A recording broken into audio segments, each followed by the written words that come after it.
السلام علیکم ورحمۃ اللہ وبرکاتہ۔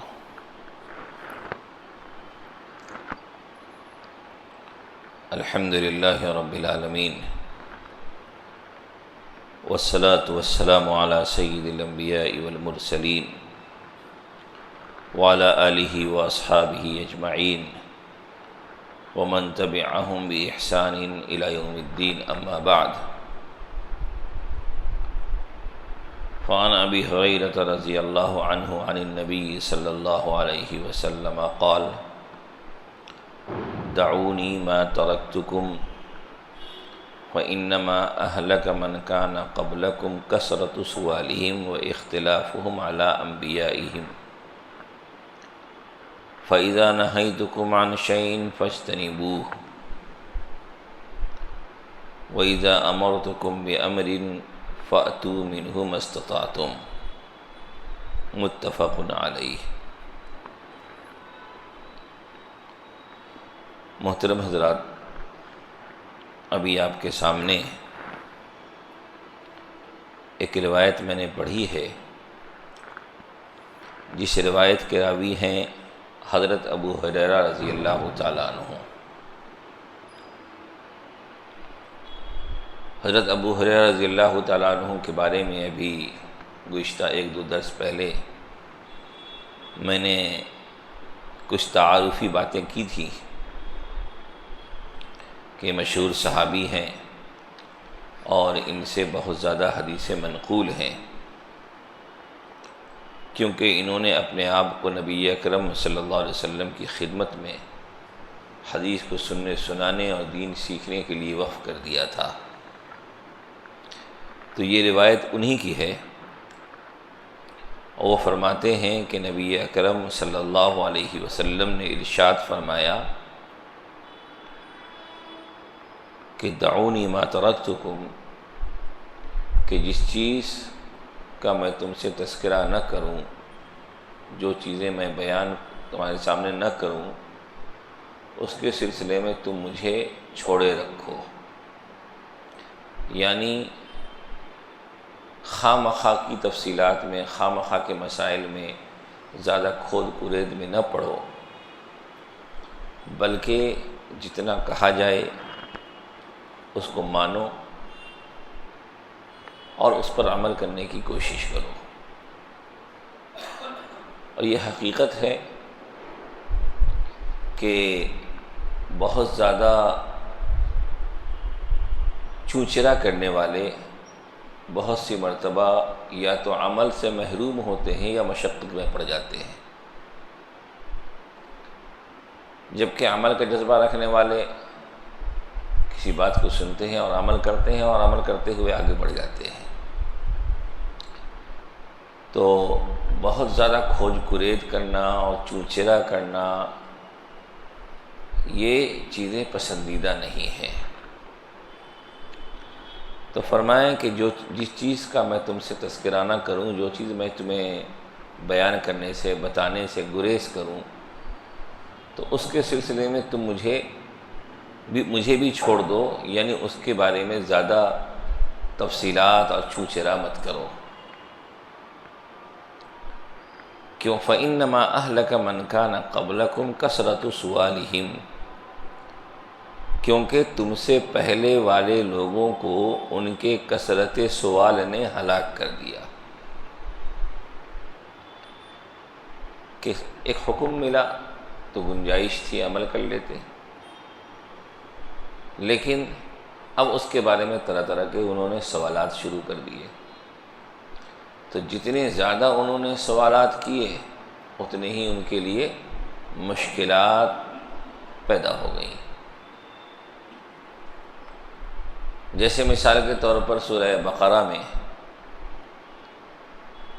جو بنی اسرائیل کا قصہ مذکور ہے کہ اللہ نے کہا کہ فَاذْبَحُوا بقرہ، ایک بقرہ کو، اس قضیے کو حل کرنے کے لیے ذبح کرو۔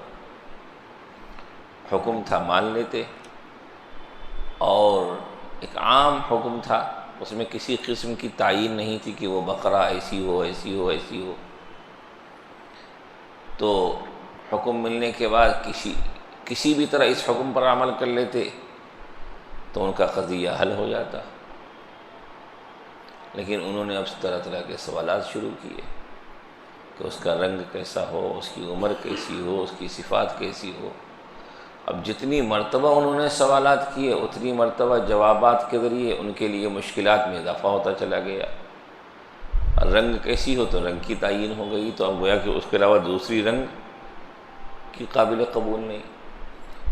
صفات کو طلب کیا گیا تو اب صفات بھی بیان کر دی گئی، اب ان صفات کے علاوہ دیگر سے ان کا مسئلہ حل نہیں ہو رہا تھا۔ تو کثرت سوال کی وجہ سے مسائل میں شدت پیدا ہوتی ہے، اور چونکہ رسول اللہ صلی اللہ علیہ وسلم کا زمانہ وہ شریعت کے نزول کا زمانہ تھا، اس وقت جو بھی حالات آتے تھے، جو بھی صحابہ سوال کرتے تھے، اس کا جواب جبرائیل امین لے کر کے رسول اللہ صلی اللہ علیہ وسلم بس آتے تھے۔ تو اگر صحابہ بھی اسی طرح کے سوالات شروع کرتے تو اس کی وجہ سے صحابہ اور صحابہ کے بعد آپ صلی اللہ علیہ وسلم کی پوری امت کے لیے کئی مسائل میں مشکلات پیدا ہو جاتی ہیں،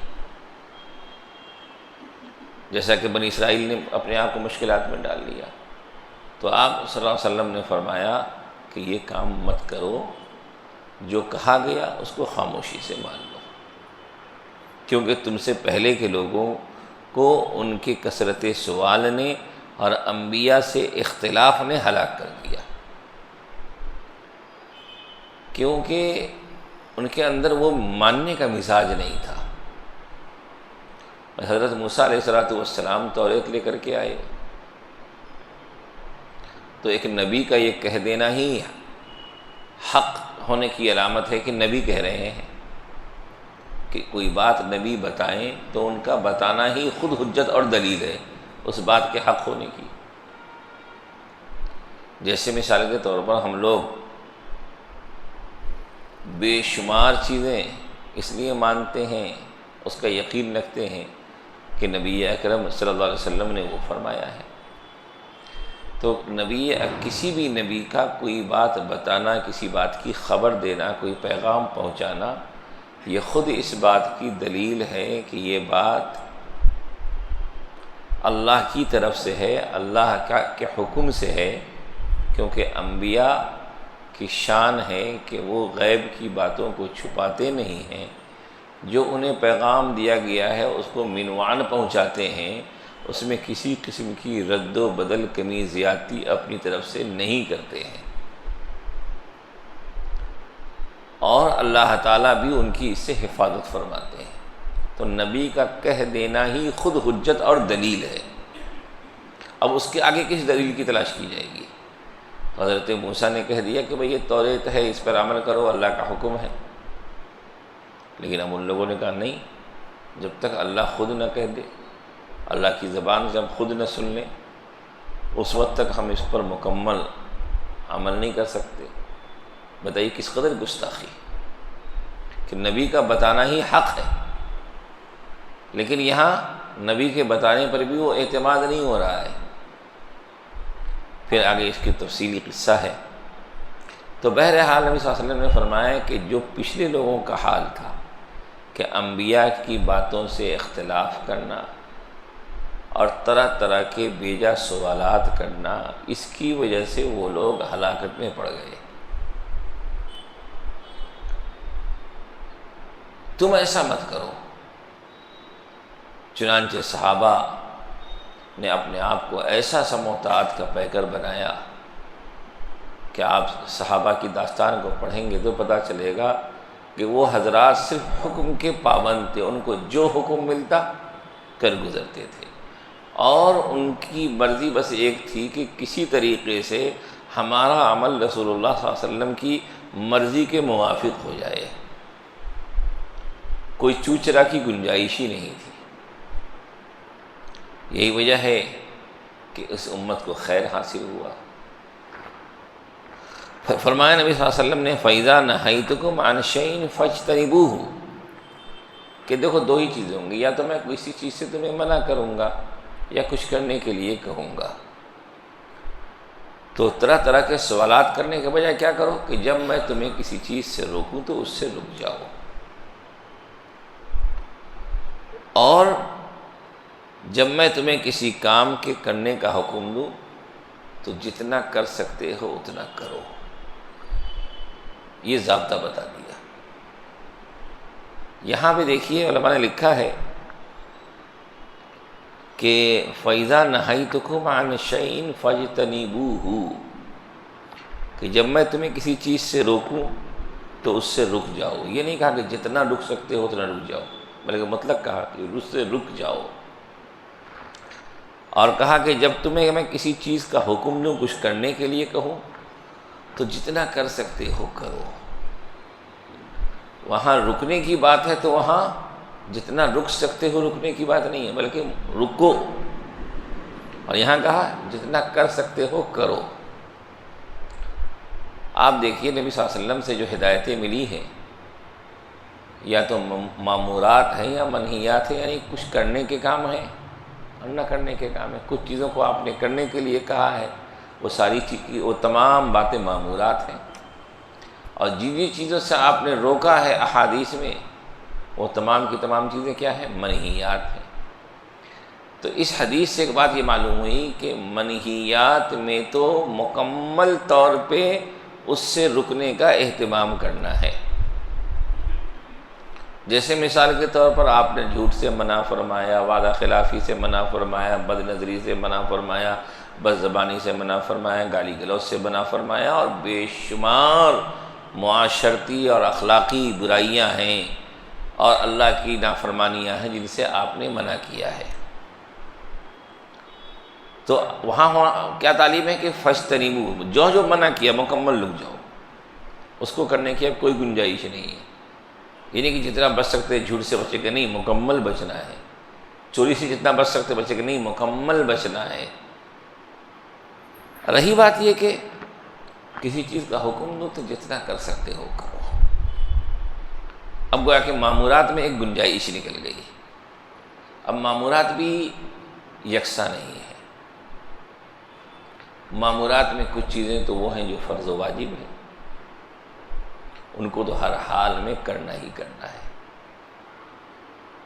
لیکن دوسری چیزیں وہ ہیں جو امت پر فرض و واجب نہیں کی گئی ہیں، بلکہ ان کو کرنے کی تعلیم دی گئی ہے، تو کرنا اچھی بات ہے، کرنا چاہیے، لیکن وہاں ایک گنجائش یہ بھی رہتی ہے کہ چلو چونکہ یہ چیز فرض نہیں ہے، لازم نہیں کی گئی ہے، تو گویا کہ کرنے کی کوشش کرنی چاہیے، نہیں کر سکے تو انشاءاللہ اس پر مواخذہ نہیں ہوگا۔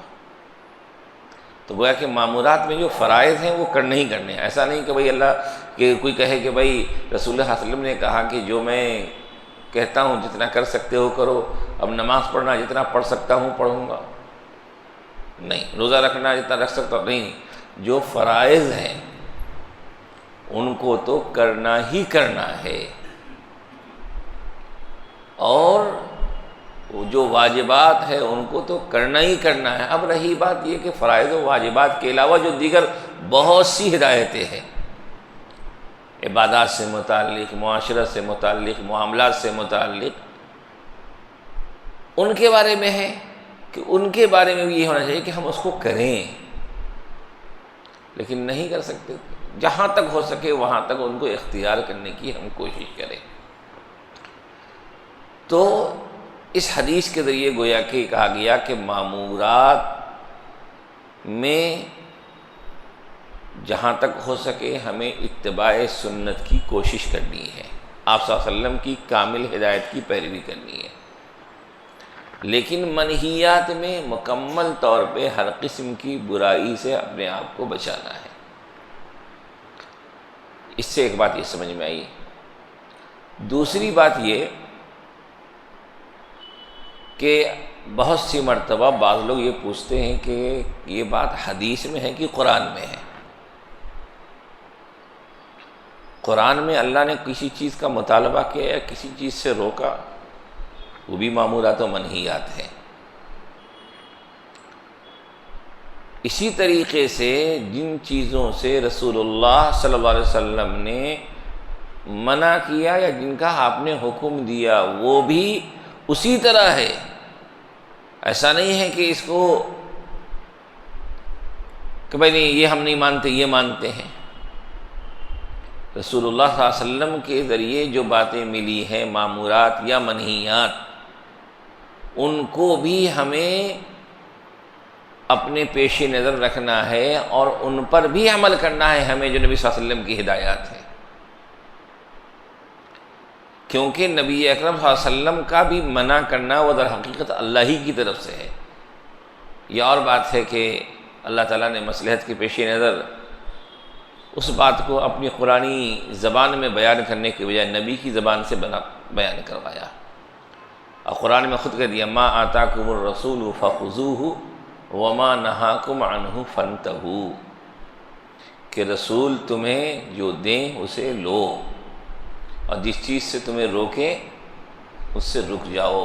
گویا کہ اس آیت نے نبی اکرم صلی اللہ علیہ وسلم کی ہدایات کو بھی ایک دلیل فراہم کر دیا کہ ان کو بھی تمہیں نظر انداز نہیں کرنا ہے، کہ یہ نہیں کہ بس ہم قرآن پر عمل کریں گے اور قرآن پر عمل کر کے جو چیزیں قرآن میں حلال ہیں ان کو ہم حلال سمجھیں گے، جو حرام ہے ہم ان کو حرام سمجھیں گے۔ نہیں، قرآن کے حلال و حرام کے ساتھ ساتھ احادیث میں نبی اکرم صلی اللہ علیہ وسلم کی زبان مبارک سے جو چیزیں حلال و حرام بیان کی گئی ہیں وہ بھی شریعت کا حصہ اسی طریقے سے ہیں جس طریقے سے قرآنی ہدایات شریعت کا حصہ ہے۔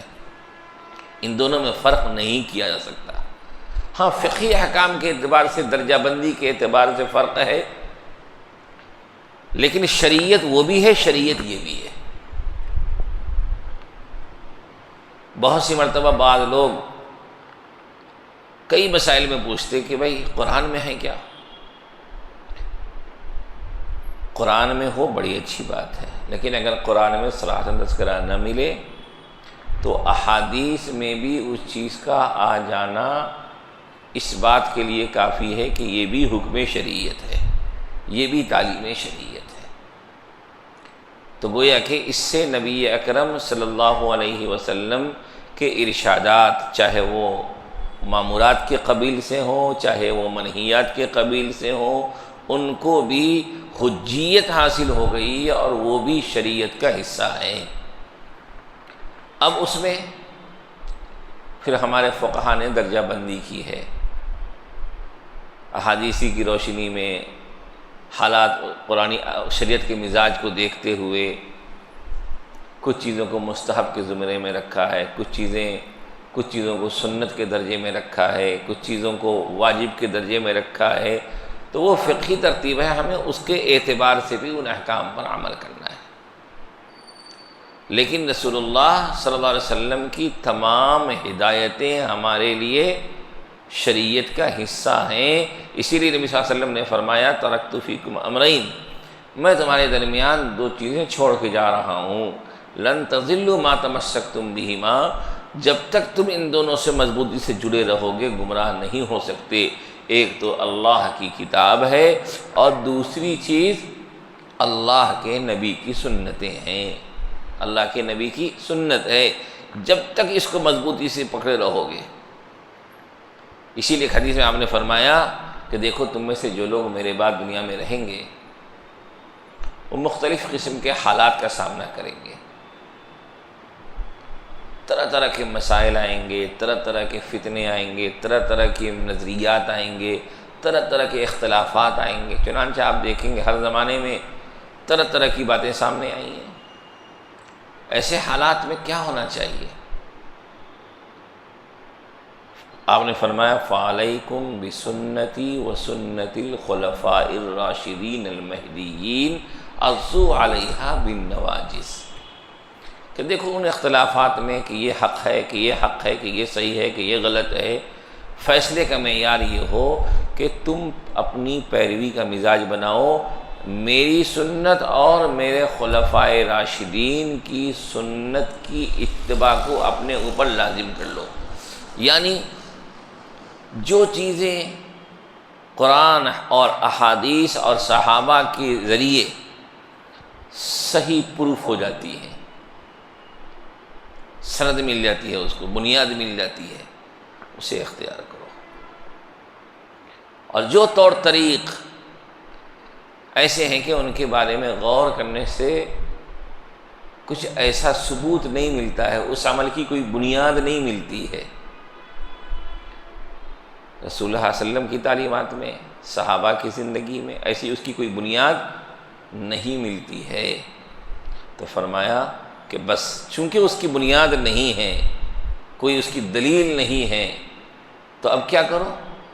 اس سے اپنے آپ کو رک جاؤ۔ اسی فرمایا وَإِيَّاكُمْ وَمُحْدَثَاتِ الْأُمُورِ کہ تم اپنے آپ کو دین کے نام پر جو نئی نئی چیزیں ایجاد کی جاتی ہیں، نئے نئے طریقے ایجاد کیے جاتے ہیں، اور ایسے طریقے ہیں کہ جن کو رسول اللہ صلی اللہ علیہ وسلم کی تعلیمات سے اور صحابہ کے ذریعے سے کوئی سند اور دلیل فراہم نہیں ہو پاتی ہے، اس کی کوئی بنیاد وہاں نہیں ملتی ہے، تو ایسی نئی آنے والی چیزوں سے اپنے آپ کو دور رکھو۔ ہاں کوئی ایسی چیز ہے کہ غور کیا گیا تو پتہ چلا کہ بھئی یہ چیز تو حدیث سے ثابت ہو جا رہی ہے، صحابہ کے کسی عمل سے اس کو ایک بنیاد مل جا رہی ہے، تو فرمایا کہ یہ حق ہوگا، یہ صحیح ہے۔ تو گویا کہ جو چیزیں آ رہی ہیں ہماری نظروں کے سامنے، جو افکار، جو نظریات، جو خیالات، جو طور طریقے، جو رسم و رواج، ان کو جانچا جائے گا اس معیار کے اوپر۔ جو اس میں پورے اتریں گے وہ قابل اتباع ہوں گے، اور جو اس معیار پر پورے نہیں اتریں گے وہ قابل اتباع نہیں بلکہ لائق ترک ہوں گے، انہیں چھوڑ دیا جائے گا، ان سے بچا جائے گا۔ کیوں؟ نبی صلی اللہ علیہ وسلم نے فرمایا فَإِنَّ كُلَّ بِدْعَةٍ ضَلَالَةٍ کیونکہ ہر بدعت گمراہی ہے۔ تو اب گویا کہ جو چیز اس معیار پر پوری اتر رہی ہے وہ قابل اتباع ہے، بدعت نہیں ہے، اور جو چیز اس معیار پر پوری نہیں اتر رہی ہے ہمارے آقا صلی اللہ علیہ وسلم کہیں گے دیکھو یہ بدعت ہے۔ اگر یہ کام خیر کا کام ہوتا، اچھا کام ہوتا، تو پھر صحابہ کسی خیر سے پیچھے ہٹنے والے نہیں تھے، ان کی زندگی میں بھی اس کی کوئی مثال، اس جیسا کوئی طور طریق مل جاتا۔ ان کی زندگی میں، صحابہ کی زندگی میں اور رسول اللہ صلی اللہ علیہ وسلم کی تعلیمات میں اس چیز کا تذکرہ اور اس چیز کی کوئی مثال نہ ہونا، یہ اس بات کی دلیل ہے کہ تمہیں بھی ان چیزوں میں نہیں پڑنا ہے۔ تو آج بھی ہمارے معاشرے میں بے شمار ایسی چیزیں ہیں، ہو رہی ہیں، لوگ کر رہے ہیں، لیکن ذمہ داری ہماری کیا ہے؟ بحیثیت مسلم اور رسول اللہ صلی اللہ علیہ وسلم کے امت کے ایک فرد ہونے کے ناطے ہماری ایک ذمہ داری یہ ہے کہ ہم اپنے طور پہ بھی کسی اہل علم کی رہنمائی میں چیزوں کے بارے میں غور کریں کہ یہ جو ہم کر رہے ہیں کیا اس کی کوئی بنیاد قرآن و حدیث سے ہے، صحابہ سے ہے یا نہیں۔ ثبوت مل جائے قابل قبول، اور اگر ثبوت نہیں ملتی ہے ان چیزوں کی کوئی چیز تو ہمیں ان چیزوں کو اپنے آپ کو بچانا چاہیے۔ اسی طریقے سے رسول اللہ صلی اللہ علیہ وسلم کی جو تعلیمات ہیں وہ تعلیمات کے بارے میں علماء نے لکھا کہ چاہے اس کی حکمت اور وجہ آپ کو سمجھ میں نہ آئے پھر بھی ان پر عمل کرنا ہے۔ بہت سے لوگ کیا ہے بات معلوم ہوتی ہے، اب اس میں حکمت میں کیا حکمت ہے؟ یقیناً حکمت ہوگی، اپنے ایمان کی پختگی کے لیے اور عمل کی پختگی کے لیے اس کی حکمت کو جاننا یہ بڑی اچھی بات ہے، اور ماشاء اللہ علماء نے یہ کام کیے ہیں۔ اس موضوع پر بھی مستقل کام کیا گیا ہے کہ نبی صلی اللہ علیہ وسلم کی کس تعلیم کے پیچھے کیا حکمت ہے، کیا وجہ ہے، اس میں کیا انسانی بھلائیاں مضمر ہیں، اس پر بھی کتابیں لکھی گئی ہیں۔ مثال کے طور پر حضرت شاہ ولی اللہ صاحب محدث دہلوی رحمۃ اللہ علیہ نے حجت اللہ البالغہ نامی کتاب لکھی، وہ تو عربی میں ابھی دستیاب ہے، اس کے اردو ترجمہ ہمارے استاد محترم حضرت مولانا مفتی سعید صاحب نور اللہ منقدہ سابق شیخ الحدیث دارالعلوم دیوبند، انہوں نے اس کا اردو ترجمہ کیا رحمۃ اللہ الواسعہ کے نام سے۔ اس میں شریعت کے احکام کی کیا بنیاد ہے، کیوں ہیں، اس کے کیا اسباب و حکمتیں ہیں، ان پر اچھی روشنی ڈالی گئی ہے۔ اسی طریقے سے حضرت تھانوی رحمۃ اللہ علیہ کی ایک کتاب ہے احکام اسلام عقل کی نظر میں، اردو میں ہے یہ کتاب، احکام اسلام عقل کی نظر میں۔ تو کسی عمل میں مزید پختگی پیدا کرنے کے لیے اس کی حکمتوں کو جاننے کی کوشش کرنا یہ بڑی اچھی بات ہے، لیکن ان حکمتوں کے جاننے تک عمل سے محروم رہنا اور پہلے یہ کوشش کرنا کہ پہلے پتہ تو کریں کہ یہ حدیث سائنٹیفک اعتبار سے پروف ہوتی ہے کہ نہیں ہوتی ہے۔ نہیں، سائنس کا فارمولہ ہو سکتا ہے ہمیں معلوم نہ ہو یا غلط ہو جائے، ہمارے آقا کا فرمان اپنی جگہ پہ حق ہے۔ بہت سے لوگ ہیں کہ سائنٹیفک پہلو تلاش کرتے ہیں، علم کی علم و یقین میں اضافے کے لیے معلوم کریں، اچھی چیز ہے۔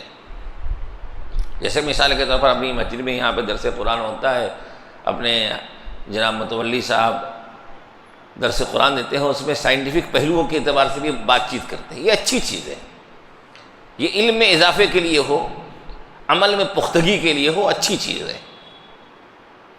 لیکن بعض لوگ بلا وجہ بس کیا حکمت ہے، کیا ریزن ہے، عمل نہیں کرتے۔ نہیں، تو ہمارے آقا کے فرمان پر عمل کرنا یہ مقدم ہے، چاہے اس کی حکمت ہمیں سمجھ میں آئے چاہے نہ سمجھ میں آئے۔ اسی لیے ہمارے آقا صلی اللہ علیہ وسلم کے فرامین، چاہے وہ معاشرتی زندگی سے ہو، چاہے وہ کاروبار اور دیگر چیزوں سے متعلق ہو، ان پر چونکہ آقا نے فرما دیا، آپ کی زبان مبارک سے یہ ہدایت دے دی گئی، تو ہمارے لیے اتنا ہی کافی ہے کہ حدیث میں یہ بات کہی گئی ہے، حدیث میں ہم سے اس سے مطالبہ، اس کا مطالبہ کیا گیا۔ ہاں، عمل کرتے رہیں اور عمل کرنے کے ساتھ ساتھ مزید اس سلسلے میں پختگی کرنے کے لیے اور بھی غور و فکر کریں تو بڑی اچھی بات ہے۔ لیکن یاد رکھیے، کوئی چیز عقل قبول نہ کر رہی ہو، کوئی فرمان عقل سے میچ نہ کر رہا ہو، اور اس بنیاد پر اس پر عمل نہیں کرنا، اس کو چھوڑ دینا، اور آج کل تو نوجوان یہاں تک بھی ہیں کہ یہ چیز سائنٹیفک اعتبار سے غلط ہے، یہ تو کہہ دیتے ہیں۔ اس طرح کا جملہ کہنا یہ بالکل ہی درست نہیں ہے۔ ہاں، آپ مزید غور و فکر کیجئے۔ اسی لیے علماء نے کہا کہ اگر کوئی حدیث آپ کے سامنے آئی، نبی صلی اللہ علیہ وسلم کا کوئی فرمان آپ کے سامنے آیا، اور آپ کے علم کے اعتبار سے ابھی وہ بات سائنٹیفک اعتبار سے، سائنسی اعتبار سے اس حد تک میچ نہیں کر رہی ہے، تو اس بنیاد پر کہیں کہ نہیں بھائی، یہ تو آج کل سائنس کی یہ چیزیں تو بالکل ہر آدمی کی تسلیم شدہ ہیں، اور چونکہ یہ بات بالکل اس سائنٹیفک بیان کے حق بالکل اگینسٹ ہے، اس لیے یہ بات قابل قبول نہیں ہوگی۔ نہیں، میچ نہ کرے پھر بھی آپ کو اسے قبول کرنا ہے، یہ اور بات ہے کہ اب وہاں پہ آپ کو اس کی بنیاد اور اس کی حقیقت پہ غور کرنا ہے کہ یہاں کوئی نہ کوئی بات ضرور ہوگی جہاں تک ابھی ہماری نظر نہیں جا رہی ہے، لیکن اس کی وجہ سے کسی حدیث کو کہہ دینا کہ نہیں، یہ حدیث سمجھ میں نہیں آتی، یہ بات درست نہیں۔ مثال کے طور پر ایک نوجوان کہنے لگے کہ بھائی دل اور دماغ، آج کے سائنسی دل کا کام کیا ہے؟ خون سپلائی کرنا، اور دماغ کا کام ہے چیزوں کو سوچنا، آبزرو کرنا، فلاں کرنا، یہ کرنا، وہ کرنا۔ اور احادیث میں تو کہا گیا ہے کہ بھئی ہر چیز کا تعلق دل سے ہے، تو یہ بات سمجھ میں نہیں آتی۔ ایسے موقع پہ کیا ہونا ہے؟ نہیں، ہمارے آقا کا فرمان اپنی جگہ پہ حق ہے، وہ فرمان اپنی جگہ پہ حق ہے، البتہ اب ان دونوں میں غور کرنا ہے۔ تو آپ دیکھیے دنیا کی ہر زبان میں محبت، نفرت کا تعلق کس سے بتایا گیا ہے؟ دل سے بتایا گیا۔ میرے دل میں اس کی محبت ہے، میرے دل میں اس کی نفرت، اردو زبان میں بولتے ہیں۔ انگریزی زبان میں بھی انہی چیزوں کو بولتے ہیں، گویا کہ محبت، نفرت، جذبات، عقیدت، ان تمام چیزوں کو دل سے جوڑ کے بیان کیا جاتا ہے۔ تو گویا کہ آپ کی سائنس کے، آپ کے علم کے لحاظ سے اس کا کام صرف اتنا ہے کہ خون کی کو پمپنگ کرنا، لیکن آخر یہ جو اصطلاحات ہیں کہ اس دل سے جو بہت ساری چیزوں کو جوڑا جاتا ہے کہ میرے دل میں اس کی محبت ہے، میرے دل کی گہرائی میں اس کی محبت ہے، وہ میرے دل میں اتر گیا، میں اس کو دل سے چاہتا ہوں، میں اس کو اپنا دل دے چکا ہوں، اس طرح کی جو باتیں کہی جاتی ہیں، آخر کچھ نہ کچھ تو اس سے ان چیزوں کا کنیکشن ہے۔ تو صرف ظاہری اعتبار سے کچھ بیان میں میچ نہ ہو، آپ کہتے ہیں کہ نہیں یہ چیز قابل قبول نہیں ہو سکتی، نہیں۔ اسی لیے اتباع کے معاملے میں آقا کا فرمان مقدم ہے، چاہے اس کی وجہ ہم کو فی الفور سمجھ میں آئے نہ آئے۔ بہت سی چیزیں ایسی ہیں جو کسی زمانے میں لوگوں کو سمجھ میں نہیں آتی تھی اور آج سمجھ میں آ رہی ہے۔ کیوں؟ علم کا دائرہ بڑھا۔ مثال کے طور پر قرآن کریم میں اللہ نے فرمایا کہ وَنَضَعُ الْمَوَازِينَ الْقِسْطَ لِيَوْمِ الْقِيَامَةِ، ہم قیامت کے دن انصاف کا ترازو قائم کریں گے۔ ترازو پہ کس چیز کو تولا جاتا ہے؟ اس زمانے میں جب جس وقت یہ آیت نازل ہوئی یا ماضی کے جو ادوار گزرے ہیں ان میں کس چیز کو تولا جاتا تھا؟ جس کا جسم ہو، جس کا کوئی وجود ہو، جو چیز دکھتی ہو، محسوس ہوتی ہو۔ جیسے مثال کے طور پر یہ ہے، اس چیز کو تولا جا سکتا ہے، لیکن انصاف کا ترازو قائم ہوگا، اس میں کیا تولا جائے گا؟ ہمارے اعمال تولے جائیں گے، ہماری زبان کے اقوال تولے جائیں گے۔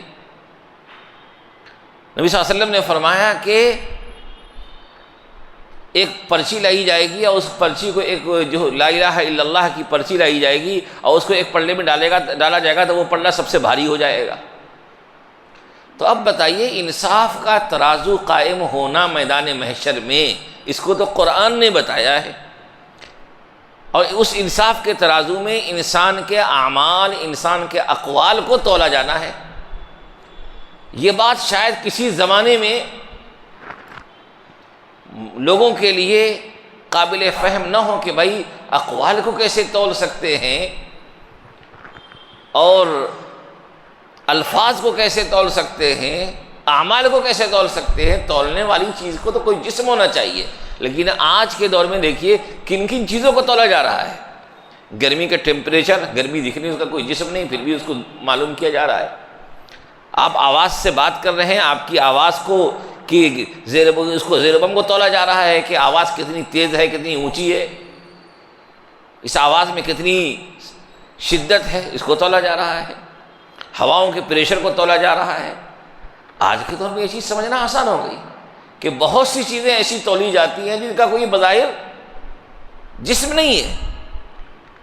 تو بہرحال خلاصہ یہی ہے کہ ہمارے آقا کا کوئی ارشاد ہو، اگرچہ کہ ہمیں اس کی کوئی وجہ سمجھ میں نہ آتی ہو، پھر بھی وہ چیز حق ہے اور اس پر ہمیں ایمان رکھنا ہے، صرف اس بنیاد پر کہ عقل سے اسے قبول نہیں کرتی یا وہ چیز عقل والوں کی بیان کردہ بیانات سے میچ نہیں کرتی، یہ چیز درست نہیں ہے اور یہ طریقہ اختیار کرنا درست نہیں ہے، کیونکہ ہمارے آقا کا فرمان اور اللہ تعالیٰ کا ارشاد جو قرآن میں ہے اور نبی صلی اللہ علیہ وسلم کے جو ارشادات احادیث میں ہیں وہ حق ہے، اور ان کی حقانیت ہر زمانے میں ظاہر ہوئی ہے اور قیامت تک ظاہر ہوتی رہے گی۔